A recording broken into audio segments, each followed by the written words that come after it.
In this video, we're going to take a look at how to install Windows 7 into a computer with an Intel 7th generation Skylake processor. This is the computer we're going to use. This is a Lenovo ThinkCenter computer.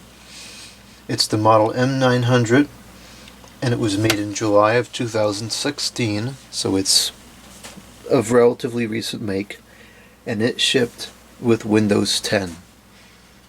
I want to use Windows 7 on it, and there's a lot of people that are going to say, oh, you can't put Windows 7 on a Skylake processor, you can't use Windows 7 with USB ports, and that's not accurate information.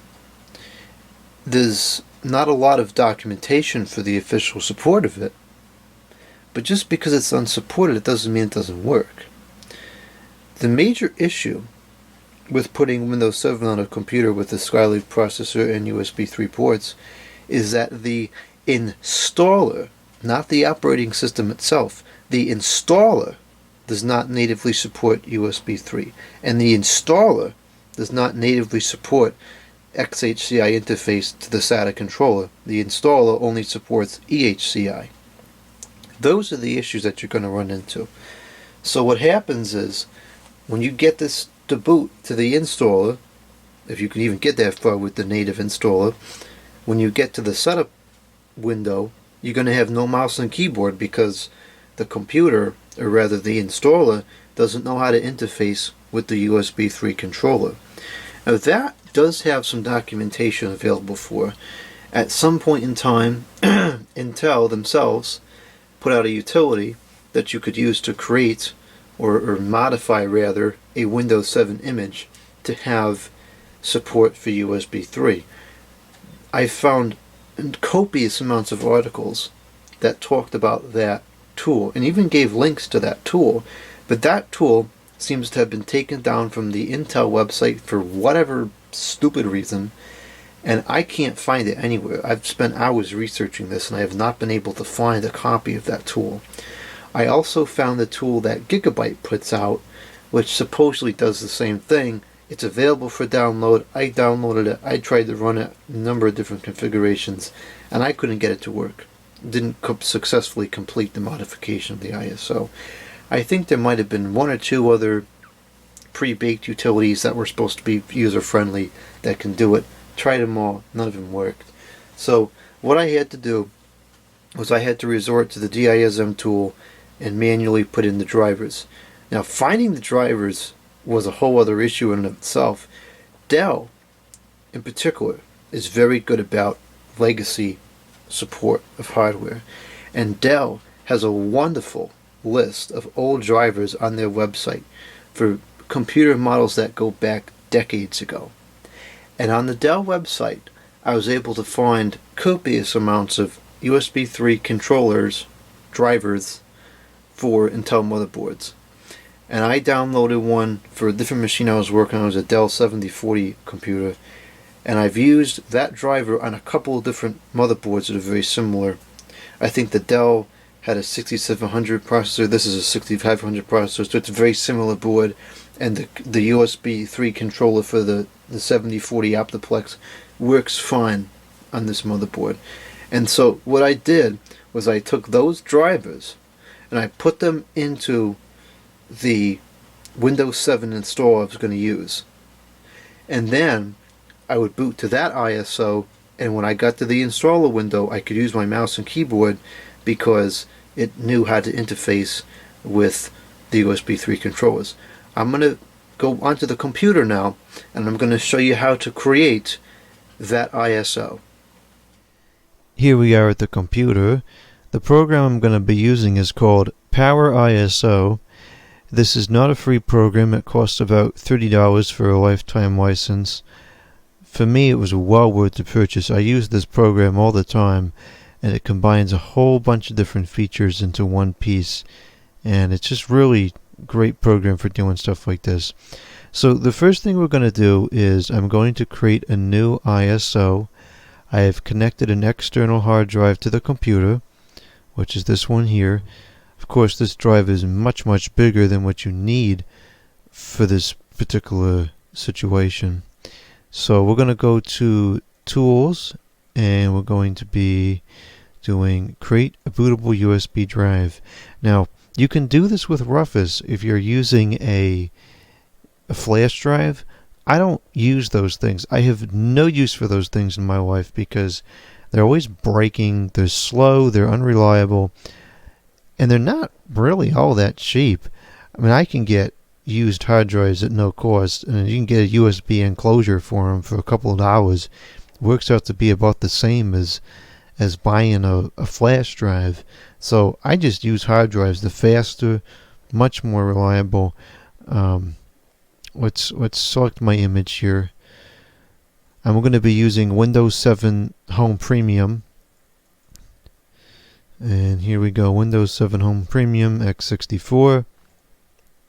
And list USB hard drives. Rufus does not have this feature, which really stinks.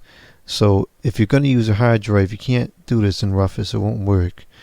That's fine. That's fine. I can figure it out myself. And that's it. It's very simple to set this up. Start this. And yep, I knew that was going to happen. That's fine. So it's going to write, and it's not going to take very long at all. If you was to do this on a USB drive, it would take some time, but on a hard drive it goes pretty fast. So I'll let this go by here, and then I'll come back on the video when it's done.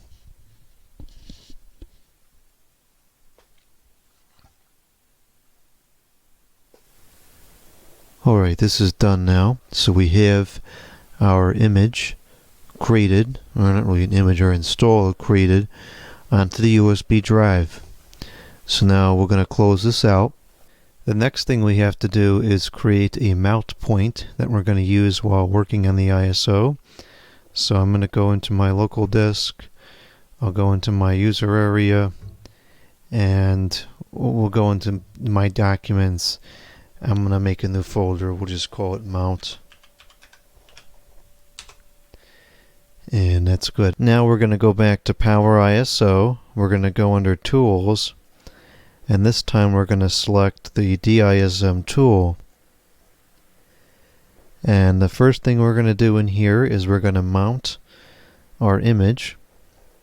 So we'll do a browse, and we're going to navigate to the computer. Here's the installer, and under Windows 7 we're going to go into the sources folder, and the file that we're looking for is boot.wim. So we'll open that. So it's Microsoft Windows, that's correct, and the mount path that we're going to use is that folder that we just made, which I had put into the documents folder. And let's do a mount. And this is an old computer, so it's going to take a minute to load it up. Okay, so now it's mounted. So we're ready to modify it. So we'll go over to driver servicing. We're going to change this to our mount. No drivers found in the image. That's fine because we haven't added any yet.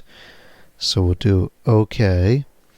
And then we're going to do add driver, and we're going to do a browse, and we're going to go into my software folder, drivers, and this is what we're looking for, the USB 3 extensible host controller.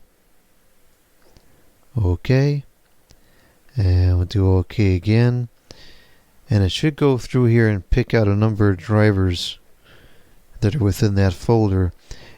That's the extracted folder. When you download that folder from the Intel website, it's going to come as a zip folder. You have to extract it, and that's what you select here, the extracted version. Okay, so it found 6 drivers. We'll do OK.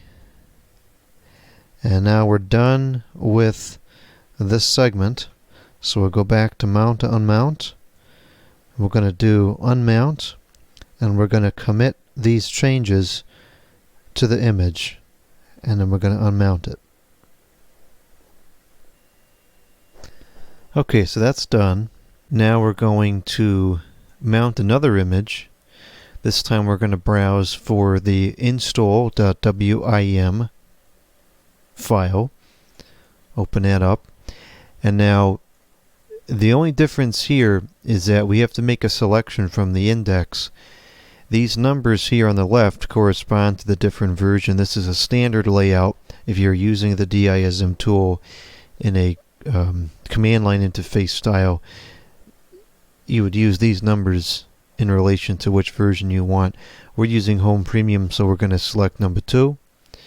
We're going to go back to that folder, the mount folder, and we're going to do the same procedure that we did before, going under driver servicing, adding all the drivers, and committing the changes to the image. Once you've gone through that process with both .wmi files, the image is ready to go with the USB 3 drivers embedded. Now that we have a good working USB 3 capable Windows 7 ISO, you'll be able to boot the computer to that ISO, and you'll be able to use the mouse and keyboard during the setup, but you're still going to have an issue with the installer not recognizing the drive, because this computer is XHCI and the Windows 7 installer only works with EHCI.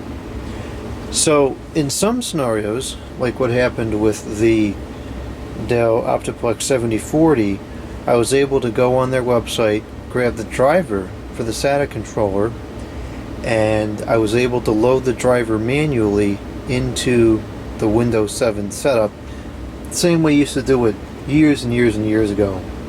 And that allowed it to recognize the EXCI drive, installed perfectly fine, no more trouble.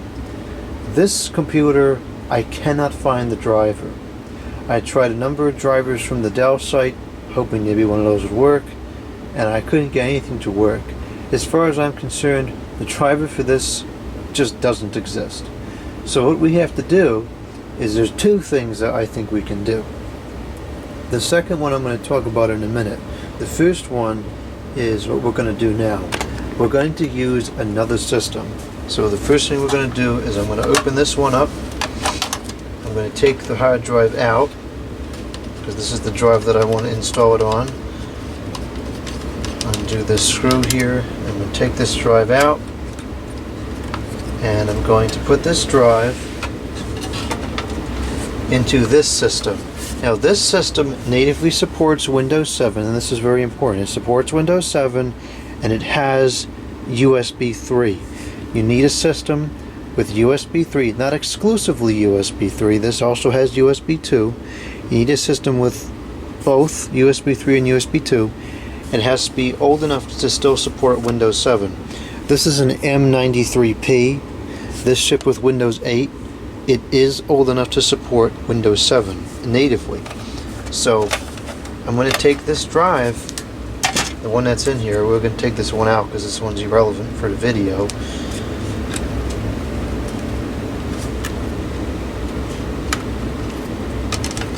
Okay, and I'm going to put the drive that I want to use into this computer. Okay, and now we're going to connect this computer to the screen, plug in the mouse, plug in the keyboard, plug in my image that we just made, or the ISO, the install image, and we're going to plug in the power.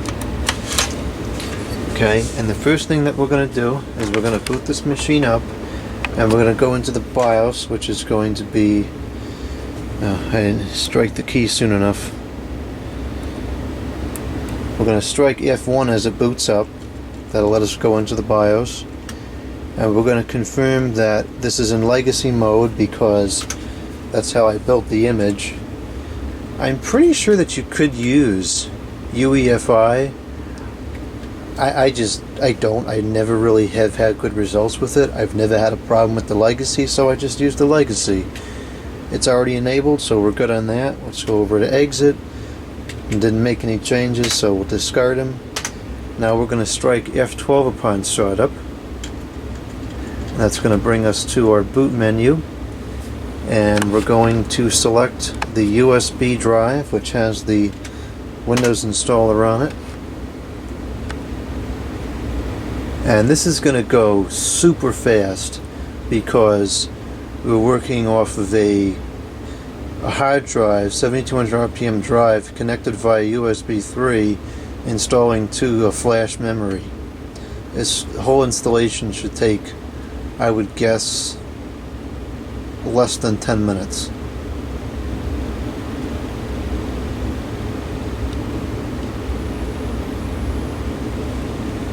Okay, so we're coming up here.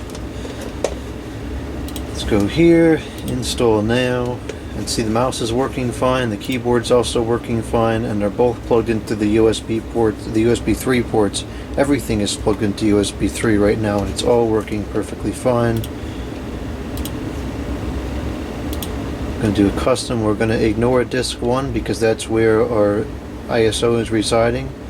I'm going to delete everything out of disk 0. Okay, and you could do new and make a new partition, whatever. I'm just going to do next because it'll do all that by itself. And so now we just have to wait a little while. We're going to let this go through until it wants to restart the first time. When it goes for the first restart, we're going to turn off the computer right after it does the restart. Now, earlier on in the video, I had mentioned a second method which I think would work. I have not tested it yet, but my theory is that if you, let's say you didn't have another system that met these requirements, I think what you could do is you could take the internal hard drive, make a small partition on it, maybe 4 or 5 gigabytes I think would be adequate, and within that partition you would put the Windows 7 ISO, the modified USB 3 one.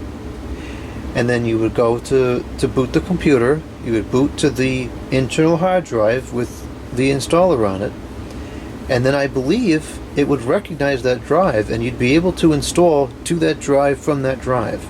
I think that would work. Haven't tested it, can't confirm it, but I'm pretty sure that would work. The problem with that is that you have two bootable partitions on the drive, one of which you never want to boot to again. Well, I guess I shouldn't say that. Maybe someday you want to boot to it again if your Windows corrupted or something. But then you'd have to delete that partition and move your working area up a couple gigabytes. You can do that. There's software that does that. There's Gpilot is a good one that does that, and it's pretty reliable.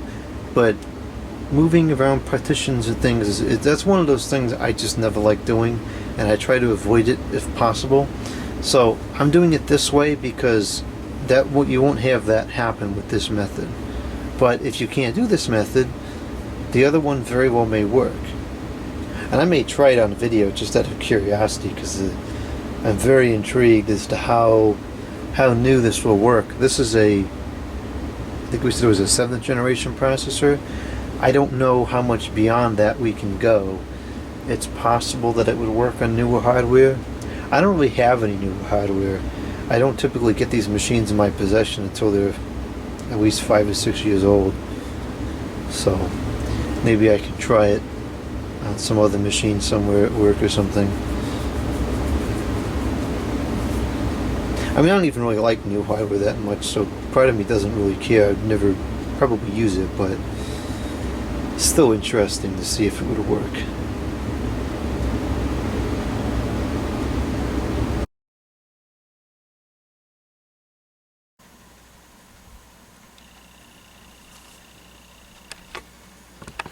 Okay, we're getting very close to the stage where it's going to restart. Should do it any second now. Okay, so I'm going to click restart so it shuts down safely. As soon as it shuts down, pull the power. Okay, so now it's stopped. The installation on the drive has stopped about, I don't know, somewhere midway. I'm going to disconnect this drive. I'm going to disconnect this whole system because we're done with this system at this point.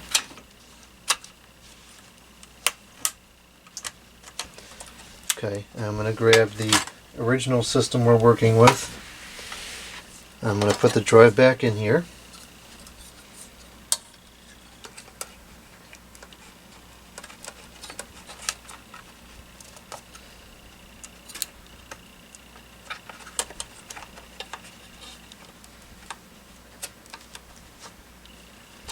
Okay, and we're done working with the hardware in this, so I'm going to screw this back in and put the cover back on.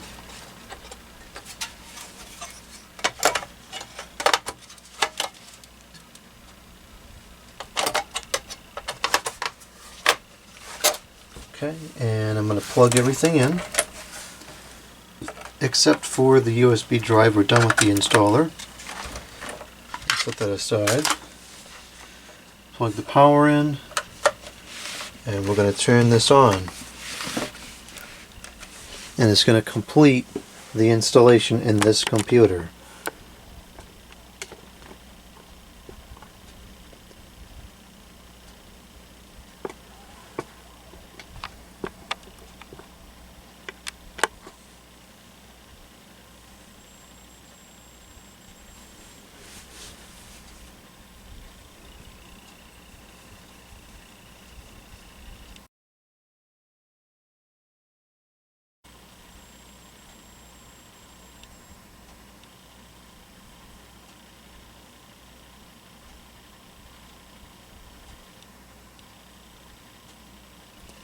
Okay, so it's all installed now. We can type username here. The keyboard's working just fine. We're going to call this the Think Center M900.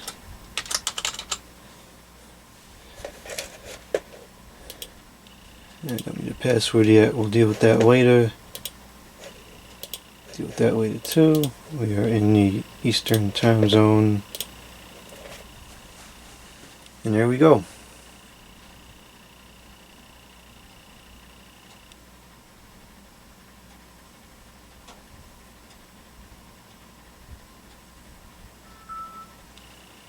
Even has the audio driver already.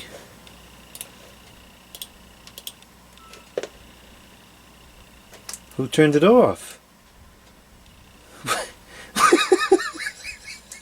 What kind of funny man was that? I must have clicked on the wrong thing. Well, I don't find that totally hard to believe. This mouse is just a testing mouse. It's very terrible.